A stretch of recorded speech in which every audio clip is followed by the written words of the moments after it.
For about 2.5 years now, I have been using the Unity Game Engine, but recently they have been making some pretty sus choices as a company, shattering the trusts of many once loyal developers. So here is how I made a video game in only a weekend with a game engine that I have never used before.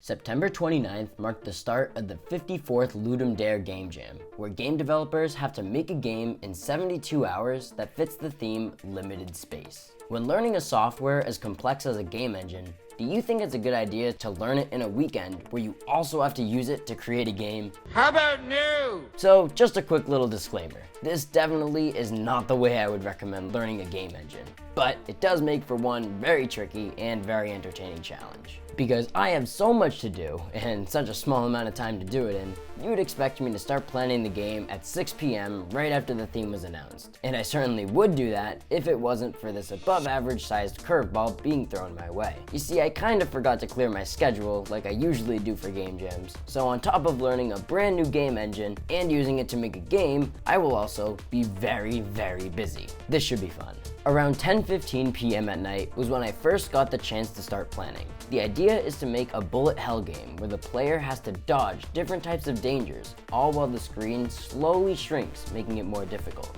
Now there was one more thing I wanted to do on day one, and that's picking out an engine. The big three are Unity, Unreal, and Godot. And because we already talked about not using Unity, it's really just between Godot and Unreal. I ended up choosing Godot because I want to make sure the engine I'm working with, isn't just a figment of my imagination. Get it? Because Unreal is not real? No? Okay then. So I installed Godot, which didn't take long at all, and then decided to go to sleep and start my Godot learning journey in the morning. At 5:30 a.m. Eastern Standard Time in the morning, I awoke and watched a bunch of tutorials on how Godot works. I am now going to sum up every single tutorial with one word: node. You want to make a sprite? Boom, use a node. You want to add a timer? Boom, use a node. You want to play some audio? Boom, use a node. You want to add in an algorithm to accurately predict the stock market so you can make billions of dollars? Boom, use a node. Well, okay, maybe nodes can't do that. It's like add in an empty node and then attach a script so you can code in whatever little algorithm your little heart desires. There's other stuff too, but this video isn't a Godot tutorial, so I'm gonna move on. If you're wondering how I was able to retain the vast amounts of information I acquired and shared with you, there's this little trick I heard about back when I was in high school about studying, and it's that it's better to study a little and sleep than spend the whole night cramming. And my body must have internalized this epic life hack because I fell asleep watching the tutorials. A few hours later, I woke up for the second time of the day and booted up Godot and started working on the game. The first thing I wanted to do is make the player, but because we're not making the vegetable Olympics here, we need to teach this guy how to move. To do this, we need to create and attach a script. After opening it up, we have two Godot auto-generated functions, ready and process. Wait, is that an underscore in front of a public C# function? Now, I don't know if this makes me weird, but that genuinely pisses me off. Who thought it would be a good idea to start a C# function with an underscore?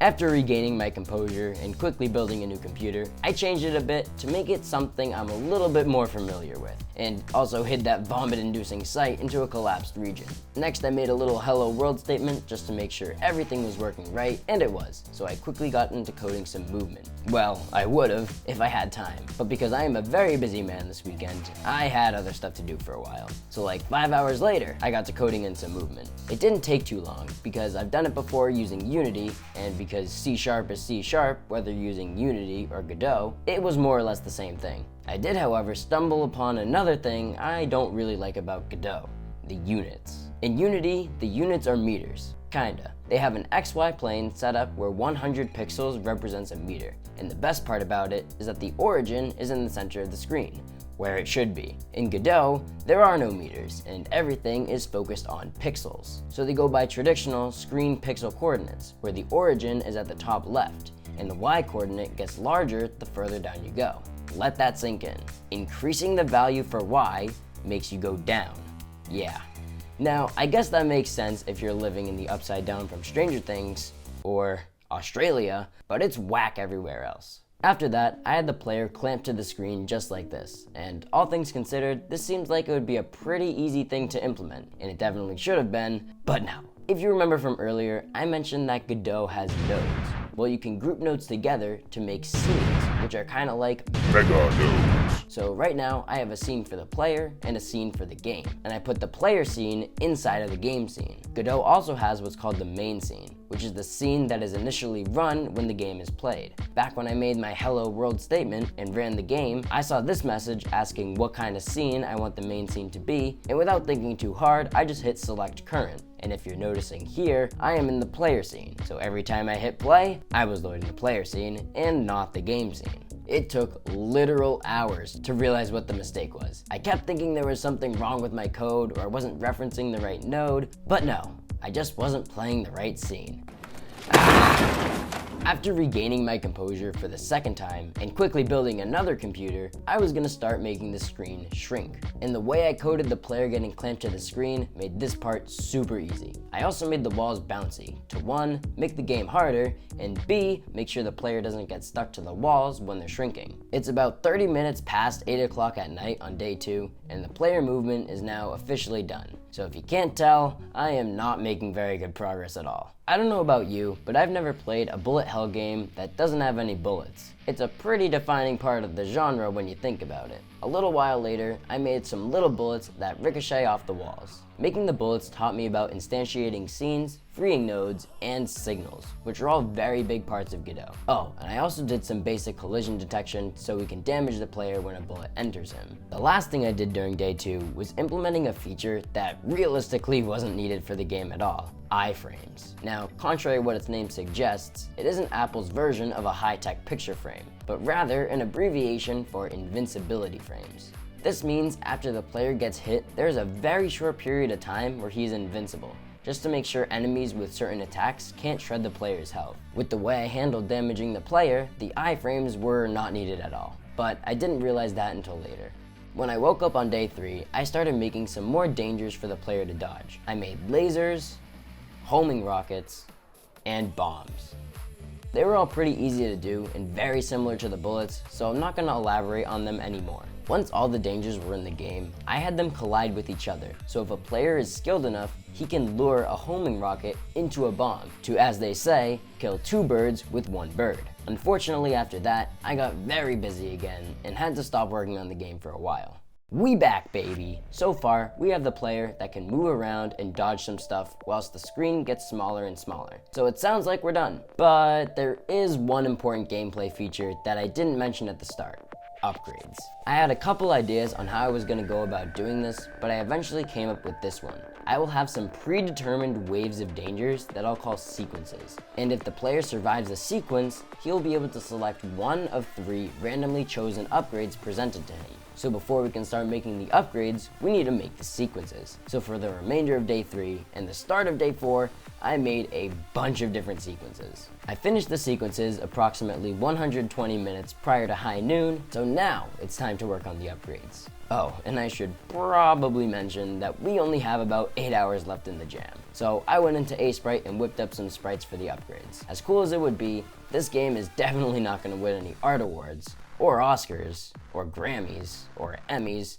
or the Fields Medal, or really any award in general, but I did want to have some way of differentiating the upgrades from each other that wasn't just plain text. I then used these sprites to make a little UI menu that pops up once the player survives a sequence. Having the upgrades actually function took a little while to make, but at around 4 o'clock p.m. in the afternoon, everything upgrade related was complete. So there are about 2 hours left in the jam, which doesn't sound like a lot at all, but it's more than infinitely times more than I personally have left because I done got myself busy again. So unfortunately, I had to stop and didn't finish the game in time. Part of me also never really expected to finish on time either because of the fact I had so much to do this jam. But it isn't the end of the world because Ludum has an extra time option where you can submit your game in late and just get rated separately. And frankly, I don't really care how well this game does because the main point of the challenge is to learn a new engine, which I think I've done a pretty good job with so far. The game also doesn't have a whole lot left anyways. We need a dynamic difficulty, a health bar, descriptions of the upgrades,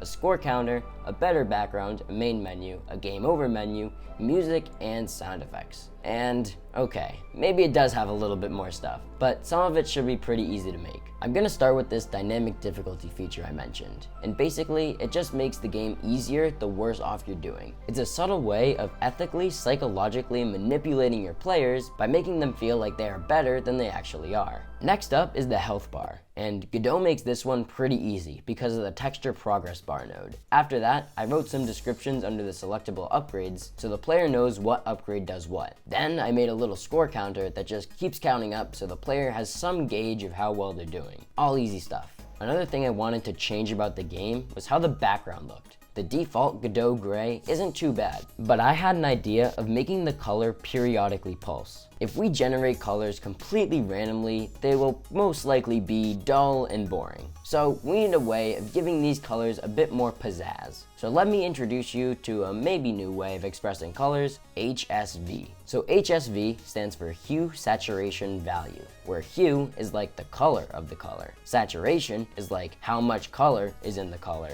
and value is like how bright the color is. And because we want the colors to look nice and bright, we're gonna pick a random hue while keeping the saturation and value at their maximum. After doing some fancy math to convert it back to an RGB color, we then use the color to make the background pulse. After that, I made a quick main menu and game over screen. Oh, and I also decided to give the game the incredibly descriptive title of The Shrinking Screen. And the last thing the game needs is some audio, so I loaded up Reaper and started making a theme song. I was also able to get the background pulses pulsing on beat to the song, which I think is pretty cool too. Then I opened up SFXR and generated a bunch of random bleeps and bloops that I liked and then hooked them up into various parts of the game. And after that, I was officially done with the game. Exporting the game was very easy, but unfortunately, the version of Godot I was using didn't support web builds, so you actually had to download the game in order to play it. And it's also Windows only, but the link will be in the description if you wanted to try it out. I definitely learned a lot about Godot this jam, and for the most part, I like it. I am most likely going to be taking a break with Unity for the foreseeable future,